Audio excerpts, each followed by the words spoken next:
Justement à Bintaba tout de suite pour parler de l'actualité économique du pays et de d'autres pays pour lire nous rek xool ba xam ce sera tout de suite en compagnie de Binta.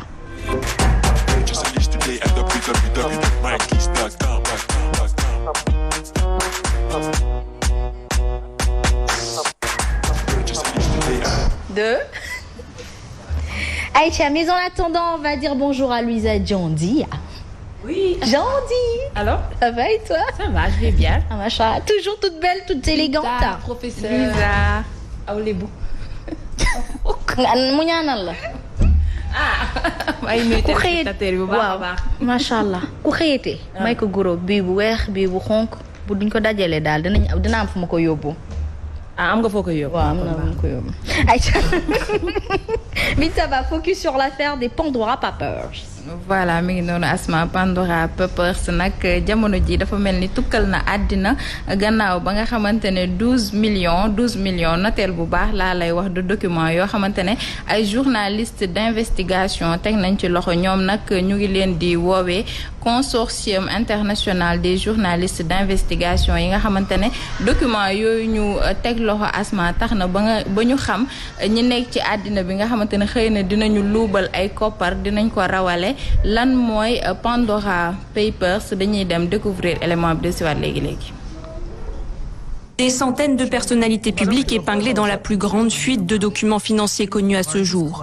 Des chefs d'État en fonction, la chanteuse Shakira, le mannequin allemand Claudia Schiffer, ou encore l'ancien ministre des Finances français et ancien directeur général du FMI, Dominique Strauss-Kahn. Les Pandora Papers, c'est près de 12 millions de documents issus de 14 cabinets de services financiers. Les données portent sur 29 000 sociétés situées dans des paradis fiscaux. Alors on trouve de tout. On va trouver effectivement des personnes condamnées pour crime, des escrocs, des gens qui font du blanchiment de trafic de drogue, mais aussi des chefs d'État qui veulent cacher leurs avoirs ou ne pas déclarer toute leur fortune ou qui veulent faire. Aïcha mi ngi noonu Binta Ba. mi ngi noonu Asma laata ñuy jëli Mor Gassama mu wax ñu ci xalaatam rek kesteeki bi nga xamante ne Mamadou Lamine Diallo da koy xaatim semaine bu ne moom mu ngi ñuy xamal lu aju ci wàll bi ne Afrique nag li fiy jóge ci koppar ci at bu nekk toll na ci 60 milliards de dollars yoo xamante ne daf fiy génne au Sénégal dafay toll ci 200 ba 300 milliards de francs CFA yoo xamante ne année bu nekk dafay génn Asma paradis fiscal yi nga xamante ne ñun duñ koy wax je pense que mës nañ ko fi indi rubrique mooy xëy na yi nga xamante ne Pa Assane dafay am entreprise am yóbbu ko ci réew boo xamante ne du fay impôt gis nañ ñu ci cité Dominique Strauss-Kahn am na épinglé nañ ko wane nañ ko foo xamante ne Maroc la nekk toog na fa 5 ans yoo xamante ne ay exonération la am liggéey fa musul fay impôt gis ngeen ko itam tribune file ci Sénégal ñu ngi koy indexé parce que itam toog na fi lu yàgg ci liñ jàpp ni fayul impôt fayul dara loolu nag tax na ba journalistes yi ils sont très remontés 12 millions de documents yoo xamante ne Asma nga xamante ne ñu ngi def ay fraude fiscale wala ay évasion fiscale ñu ngay wëy di tudd seen tur te nag lu nekk mën naa feeñ ci 12 millions de documents yi nga xamante ne journaliste d'investigation yi ñu ngi ko yore ba tey di ko càmbar buñ ci jógee dañuy dem déglu xalaatu Mor Gassama ci loolu yan jeexital lay am ci wàllum koom. Les Pandora Papers donc kooku ay fuite la ci ay information yoo xamante ni bii yu secret la waaw maanaam li ci ëpp ay genre paradis fiscaux xaalis boo xamante ni bii génn na ci dëkk dugal foo xamante ni bii pour souvent bañ di fay impôt ak voilà dina la mën nit ñi de manière générale parce que paradis fiscaux yi ñu ëpp loolu lañ ci jublu ñu muy gën a concerné mooy vraiment ñi nga xamante ni am nañ ay moyens am nañ xaalis comme ak ñekk dans les affaires maanaam da ngay gis chef d'entreprise yu mag yi gis ci yenn président yi yenn ancien premier ministre et cetera bref ay hommes d'affaires yu mag a mag de manière générale lépp wax loo xamante bi rek jëm na ci biiram paradis fiscaux boo ko déggee rek xamal ne nit ki dafay dem foo xamante bi daanaka lu muy fay impôt du na dara mbaa sax mu bañ a fay impôt waaw te normalement xaalis boo ko liggéey fa nga ko liggéey war nga cee mën a fay l'impôt ndax réew moom aussi mën cee gis boppam. dëgg bu wér. mi ngi noonu Asma liggéey rek buub dem sa yoon dafa mel ni moom moo fa am ci yooyu la document yi nga xamante ne moo feeñal 35 chefs d'État feeñal tamit ay personnalités politiques ñu bëri en tout cas seen tur mu ngi ci yooyu la yëf liggéey ba pare rek yëkkati sa lépp te mosoo fay lempo dem sa yoon wala ay luubal ay blanchiment d'argent nga nekk autorité fenn jël xaalis ba ut noo ko def ba luubal ko yóbbu ko ci beneen dëkk donc tey ji journaliste d'investigation suñu confrère yooyu jar nañoo félicité bu baax a baax. wax rek. tur yi nag nga bëgg wax ni nee nañ ku ci mel ni kilifa gi. nee na bi kay def sujet bi kay def. Dominique Strauss-Kahn. moom Dominique mi ngi ci biir mais fii Sénégal est-ce que professeur justement du yi ni mel tubaab bi xam en coulisses moo tax ñuy mën a am seen doxalin yi ñuy dox seen diggante ak ñun. waaw mais lii fépp la. c'est-à-dire que du sunu li xew Sénégal sax lu néew la boo jëlee Dominique Strauss-Kahn ñu koy wax ay moins de 1 million d'euros te yeneen i ay milliards dollars la ko xeeb loolu professeur 1 million d'euros mooy ba nga yëg. waaw ba nga yëg ak ba nga yëgut nag yooyu bi ñu yëg dafa am officiel bi. waaw mais xam nga nag tout n'est pas mauvais. mais alors est-ce qu'aujourd'hui on doit jël benn exemple rek Dominique Strauss-Kahn tey bu la defaree benn dossier nga jël ko gouvernement Sénégal jël ko fu mu war a jël ay 2 ans pour mobiliser 100 milliards ay 1 semaine la koy def parce que moom la donc ñooñu ça demande à être rétribué te mënoo ko defal fenn quoi tout n'est pas mauvais du lépp moo bon ci situation bi. justement Bintaba pour revenir justement ci sujet bi est-ce que encore une fois du lii moo tax nasaraan si di am tànk gi muy am suñu diggante ak moom ndax boo xoolee ba ñu naan le président africain réew yu bëri et c'est pas le premier scandale financier qui existe on a parlé de doomu Omar Bongo bi.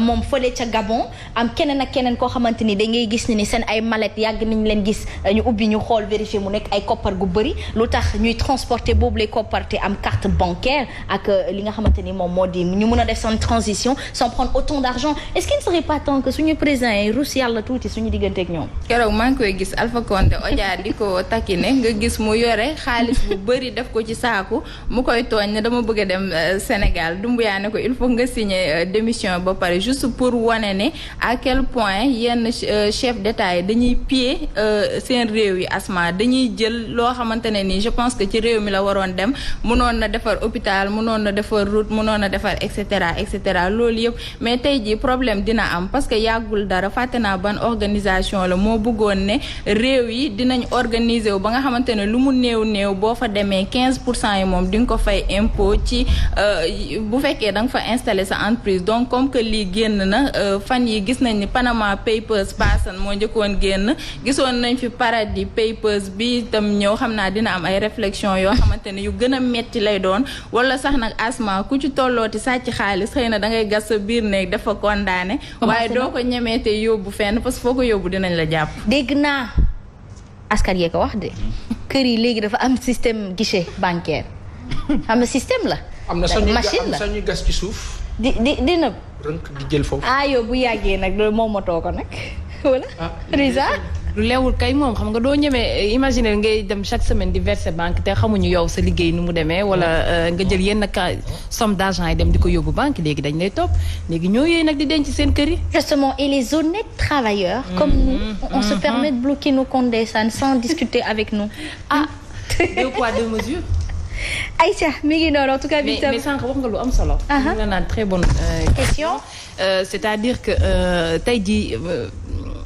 ñi nga xamante ne dañuy daw fisc bi wala ñi nga xamante ne dañuy sàcc xaalis bu bëri tubaab yi yëg ko loolu mun na tax tey jii mu nekk ñuy doxal yenn chantage yi ci li nga xamante ne mooy pays africains yi et c'est dommage que vraiment te tubaab yi dañoo respecté wul ndax ni ñuy doxalee moo tax rek vraiment respecté. ni ñuy doxalee ci kaw moo tax day wàcc ba ci suuf te bu boobaa fayu bi rek la ñuy gis mooy que ils n'ont pas de respect vis-à-vis même boo xoolee ñun sax suñu ay kilifa bu ñu dem seen ay dëkk ni leen di accueillir justement en bon pote toi on t'a convaincu et ça c'est malheureux mais c'est vrai on t'a alors que le président d'ailleurs la dëkk bi yëpp la yóbbaale ak moom quand on parle de scandale sur les passeports diplomatiques je suis désolée on est en train de nous-mêmes tuer notre institution et ce qu'il nous fait. mais Asma tamit est-ce que du ñun ni ñuy accueillir président moo rëy par rapport ak ñële.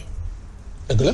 mais ñi est-ce que ñu ne exagéré c'est-à-dire que bu waree romb dëkk bi yëpp nga baare. dëgg rek nga wax. alors que vraiment aussi dëgg aussi wala sa doom wala sa jabar war a romb ñu baare kay lépp ñu baare. moo tax peut-être bu ko yeneen réew mi defee nga jàpp ne c'est choquant alors que réellement peut-être que ñun ni ñuy def ni ñu président bi jàppee parce que justement on a oublié notre réalité socioculturelle ñun suñu ay maam ay buur la ñu woon yoo xamante ni fu ñu daan romb ñëppay taxaw seetaan leen tàccu leen donc peut-être que loolu daf leen di topp ba ci nguur gi mais jamono yee soppeeku boo leen di mën a def loolu rek naata leen réew mi bu ko defee kenn du leen kar ak ay xeer en tout cas Binta Ba merci beaucoup. mi ngi noonu Asma journaliste yi defati nañ liggéey bu am solo macha allah. mais moi je vais aller me former en journalisme d'investigation il paraît que tu risques ta vie. ah c'est clair. mais c'est pour longtemps ah. parce que kii sorewul 2024. yow wuy ma ayca dox la. Bassane yeewu naa la ndax xam naa li nga war a dem lijjanti incha allah sa bureau dafay daal di bëri wala Binta Ba waaye incha allah rabbi ñu dem jëli pub feesal suñu ay poche suñu partenaires yi ñoom ñoo ñuy wormaal kon amuñu ku leen sut ñu dem de seetaan leen te ñëw.